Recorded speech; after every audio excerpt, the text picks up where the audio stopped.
पंजाब के सैलाब से मुतासर इलाकों का दौरा करने के बाद मीडिया से गुफ्तगू करते हुए वज़ीर आज़म शहबाज शरीफ ने मुल्क में नए डैम्स की तामीर पर जोर दिया और कहा कि पाकिस्तान कुदरती आफात से सबसे ज़्यादा मुतासरा मुल्कों में शामिल है। हमें इस चैलेंज से निपटने के लिए अपनी वाटर स्टोरेज कैपेसिटी बढ़ाने की ज़रूरत है और इसके लिए वसाइल भी खुद पैदा करने पड़ेंगे। पाकिस्तान उन ममालिक में बदकिस्मती से शामिल है जो कि कुदरती आफात के निशाने में है और पहले 10 ममालिक जो सरफहरिस्त हैं उनमें पाकिस्तान का नाम शामिल है। आइंदा आने वाले सालों में ये एक ऐसा अमल है जो कि रिपीट होता रहेगा। हमारे ऊपर इसका इन्हिसार है कि हम किस तरीके से इसको मीट करते हैं इस चैलेंज को, मगर सबसे बढ़कर जो वाटर स्टोरेज कैपेसिटी हमें बिल्ड करनी है। अगर स्टोरेज होगी फ्लैश फ्लड्स में भी कमी आएगी, कैस्केडिंग जो उसका अमल है वो भी कंट्रोल होगा। अगर स्टोरेज नहीं होगी तो फिर हम जितनी भी कोशिश कर लें वो कोशिश इनकम्प्लीट होगी। हमें ये रिसोर्सेज खुद जनरेट करने होंगे। इसके अलावा वज़ीर आला खैबर पख्तूनख्वा अली अमीन गंडापुर ने भी डैम्स की तामीर पर जोर देते हुए कहा है कि जितना पैसा हम सैलाब की वजह से खर्च करते हैं, अगर वही पैसा हम डैम्स की तामीर पर लगाते तो इससे ये पानी हमारे लिए अजाब की बजाय नेमत बन जाता। हमने ये तय किया है कि सूबे में जहाँ डैम्स बन सकते हैं हम वहाँ अपने वसाइल से डैम तामीर करेंगे। हमने जितना पैसा सैलाबों के चक्कर में लोगों के कंपेंसेशन में लगाया है, इतने में इतने डैम बन गए होते कि ये जो पानी हम पे अल्लाह माफ़ करे अजाब बन के आता है, ये हमारे लिए अजाब ना बनता बल्कि नेमत बन जाता। हमारी इतनी बड़ी वाटर स्टोरेज होती डैम्स के अंदर कि हमारी ज़मीनें भी आबाद होती, हमारे लोग भी खुशहाल होते, हमारी नहरें भी बनती, हमारा एग्रीकल्चर भी बढ़ता, हमारे रेवेन्यू भी बढ़ते और हम खुद कफील भी होते उससे। तो हमने निकाली मीटिंग करके प्लान किया है कि अपने सूबे के वसाइल से ही हम उन एरिया में जहाँ पे हमारे पास डैम का पोटेंशियल है और हम नहीं बना पाए अब तक, तो हम इंशाल्लाह अपने पैसों से उनको बनाएंगे। जबकि वज़ीर आला पंजाब मरीम नवाज ने भी डैम्स बनाने की अहमियत पर जोर देते हुए कहा है कि हमें अपने डैम्स और वाटर स्टोरेज को बेहतर बनाने की ज़रूरत है। इस सिलसिले में उन्होंने महकमा इरीगेशन पंजाब, PDMA पंजाब और NDMA को हिदायत दी है कि वो सैलाबी पानी को स्टोर करने का प्लान तरतीब दें। हमें अपने इंफ्रास्ट्रक्चर है, अपनी वाटर स्टोरेज है, अपने डैम्स हैं, हमें उसको ऐसा बना लेना चाहिए क्योंकि पानी अल्लाह ताला की नेमत है। जो पानी वो यहाँ पर भेजे हमें उसको ना सिर्फ स्टोर करना चाहिए बल्कि उसको हमें अपनी खेती बाड़ी के लिए अपने लिए इस्तेमाल करना चाहिए। इसलिए पानी को स्टोर करने का इंफ्रास्ट्रक्चर बनाना बहुत ज़रूरी है और ये कोई आसान काम नहीं है और ये एक ऐसी चीज़ नहीं है जो ओवरनाइट हो जाएगी। मैंने अपनी टीम बिठाई है, इरिगेशन डिपार्टमेंट को बिठाया है, NDMA को बिठाया है, PDMA को बिठाया है और मैंने उनसे ये कहा है कि मुझे अगले साल के लिए एक होलिस्टिक प्लान बना के दें कि हम किस तरह पानी को, रेन वाटर को हार्वेस्ट कर सकते हैं। अगर कहीं फ्लड आया है तो उस पानी को हम बजाय इसके कि वो समंदर में जाके ज़ाया हो जाए, हम किस तरह उसको स्टोर करके अपने लिए यूटिलाइज कर सकते हैं। इस वक्त हमारे साथ मौजूद है माहिर आबी उमूर डॉक्टर हसन अब्बास साहब। डॉक्टर साहब बहुत शुक्रिया हमें शो में ज्वाइन करने के लिए। डॉक्टर साहब, जब भी बारिशें होती हैं, सैलाब आता है, पाकिस्तान में यही बहस शुरू हो जाती है कि हमने बड़ा वक्त ज़ाया कर दिया, हमने डैम्स नहीं बनाए, पानी सारा का सारा ज़ाया हो रहा है, हमारे देहातों को, शहरों को डुबो रहा है और हमारा अरबों रुपए का नुकसान कर रहा है। ये दुरुस्त डिबेट है? वाकई यही सिमत होनी चाहिए या मसला कुछ और है? जी, मसला बिल्कुल कुछ और है। ये देखिए, ना तो ये जो अभी आपने 3 क्लिप्स बताए हैं, मरीम नवाज़ साहिबा का, वज़ीर आज़म शहबाज शरीफ साहब का और वज़ीर आला गंडापुर साहब का, मुझे नहीं पता इनके एडवाइज़र्स कौन हैं, क्योंकि ये ख़ुद तो तीनों का मुझे पता है कि इनमें से कोई भी वाटर का एक्सपर्ट नहीं है और जितनी तालीम है वो उतनी बात करेंगे और जो उन्होंने सुना है किसी से वो उसी को दोहराएंगे। तो मेरे ख्याल में इनके एडवाइज़र जो हैं उनको ठीक एडवाइस नहीं दे रहे। इससे पहले वाले हमारे वज़ीर आज़म थे, 2018 में उन्होंने अपने कौम से खिताब में कहा कि 2025 में पानी ख़त्म हो जाएगा, लिहाजा हमें डैम बनाने हैं। आज ये तीनों अशख़ास कह रहे हैं कि क्योंकि पानी ज़्यादा आ गया इसलिए हमने डैम बनाने हैं। तो दोनों एक्सट्रीम के ऊपर इनका एक ही सोल्यूशन है कि जी डैम बनाने हैं। इसके अलावा भी कोई सोल्यूशन है? और हम जितने मर्ज़ी बड़े डैम बना लें, अभी आप देखें कि इंडिया के डैम बने हुए हैं ना, भाखड़ा पे भी डैम बना हुआ है, सतलुज पे भी 2 डैम बने हुए हैं, इस पे जो आपका है ब्यास उस पे भी डैम बना हुआ है, रावी पे भी डैम बना हुआ है। तो फिर उधर से सैलाब क्यों आ रहा है?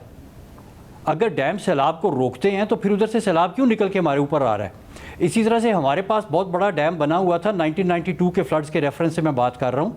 मंगला डैम, उसमें भी इसी तरह से हुआ कि इतना बड़ा डैम बना हुआ था और सैलाब आ गया और पूरा आपका झेलम का शहर डूब गया, सैकड़ों देहात डूब गए, 1000 से ज़्यादा जो है वो कीमती जानों का नुकसान हुआ। तो डैम की तरफ सैलाब को रोकते हैं। आपका वार्सिक डैम बना हुआ है, आपका तरबेला डैम बना हुआ है, 2010 के फ्लड जो है उनमें ये डैम किधर थे, क्यों नहीं इन्होंने ये फ्लड रोके? तो बात ये कि डैम्स फ्लड्स को तो रोकते ही नहीं है, ये तो चीज़ आप बिल्कुल इस चीज़ को आप फारिग कर दें।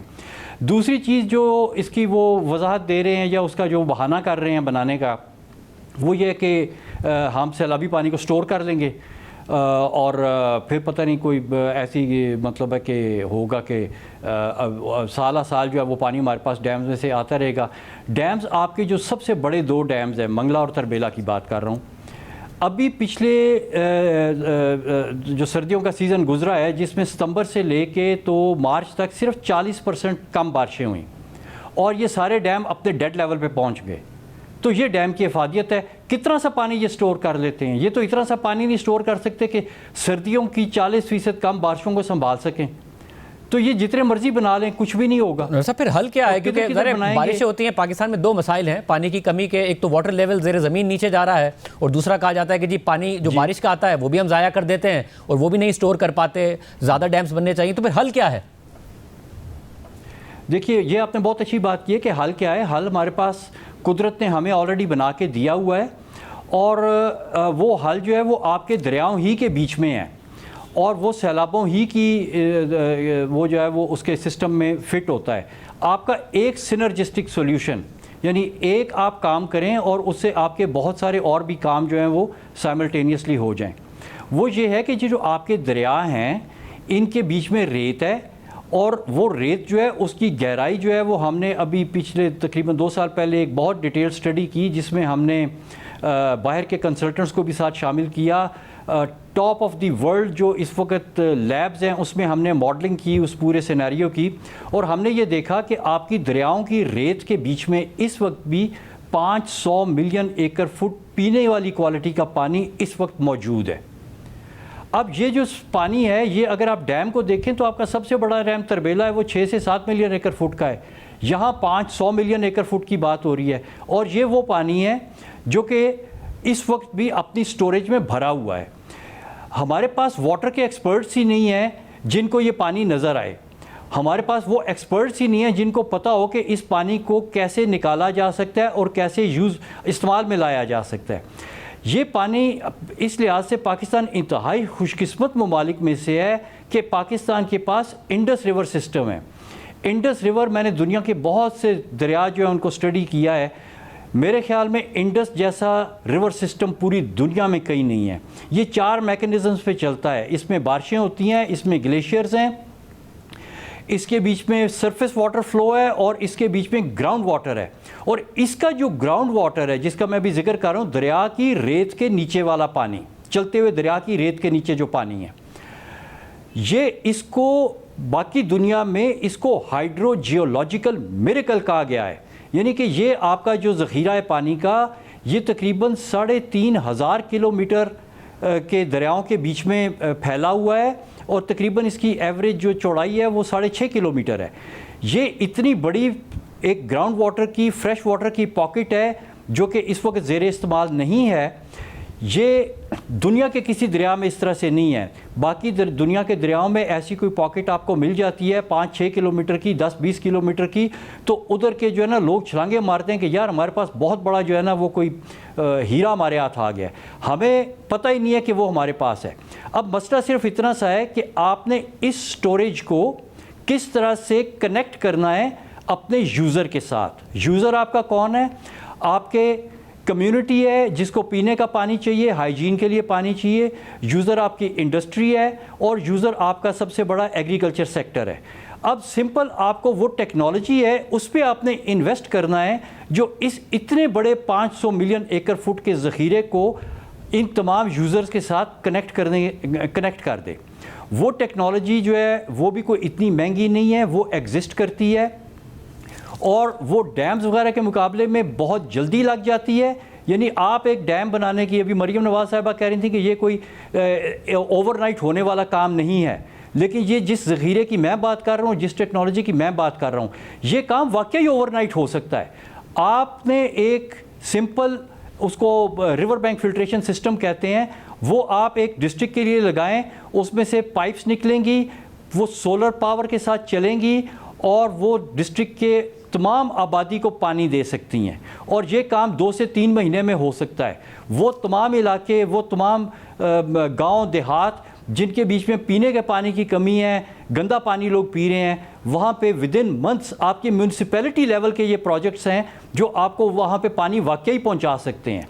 थोड़े से बड़े स्केल पे आ जाएं तो आप यही पानी निकाल के अपने इरीगेटर्स को दे सकते हैं, क्योंकि ये पानी इतना ज़्यादा है कि ये तो आपके पास तकरीबन कुछ 3 साल से ज़्यादा की स्टोरेज बनती है।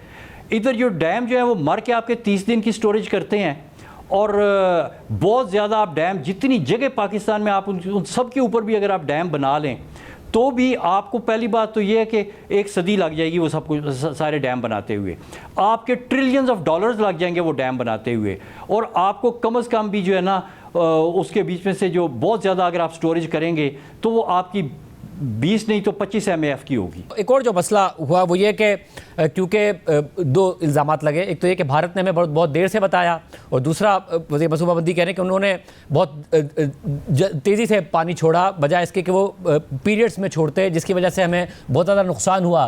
क्या ये दोनों बातें दुरुस्त हैं, उनका देर से बताना और हमें देर से पता चलना उसकी वजह से, और उनका पानी इकट्ठा करके छोड़ना जिसकी वजह से हमारे ऊपर ज़्यादा प्रेशर आना? देखिए, ये जो आपकी डैम मैनेजमेंट होती है ना, ये इसी तरह से होती है। आपका जब अपना मंगला डैम का आपने पानी खोला था 1992 में, तो आपने इसी तरह से खोला था। जब मानसून एक दफ़ा डैम्स को भर देता है ना, तो भरने के बाद वो डैम्स ऐसे हैं जैसे दरिया पे कोई डैम नहीं है। जैसे ही पीछे से रेला आएगा आपको डैम के गेट खोलने पड़ेंगे। और ये जो डैम मैनुअल्स हैं, ये जो डैम का मैनेजर होता है उसके लिए डैम मैनुअल उसकी बाइबल होती है, वो उससे एक लफ्ज़ आगे पीछे नहीं हो सकता। ये सारे डैम आपको अमरीकियों ने बना के दिए हैं, चाहे वो इंडिया के डैम है चाहे पाकिस्तान के डैम है, और डैम मैनुअल उनके लिखे हुए हैं, और उनका यही प्रोसीजर है कि जब पीछे पानी ज़्यादा आ जाए तो आपने उसको खोल देना है और आपने स्ट्रक्चर को बचाना है। स्ट्रक्चर को बचाना आपकी पहली प्रायोरिटी है, बाकी लोगों की ज़िंदगियाँ बचाना आपकी सेकंड प्रायोरिटी है। ये आपके डैम मैनुअल कहते हैं। और अनफॉर्चुनेटली अब ये बात आपकी वाटर पॉलिसी में भी लिख दी गई है, और ये जो पॉलिसी में ये क्लॉज है ये आपके आर्टिकल 9 के साथ कॉन्फ्लिक्ट में है। लेकिन खैर वो एक अलग डिबेट है।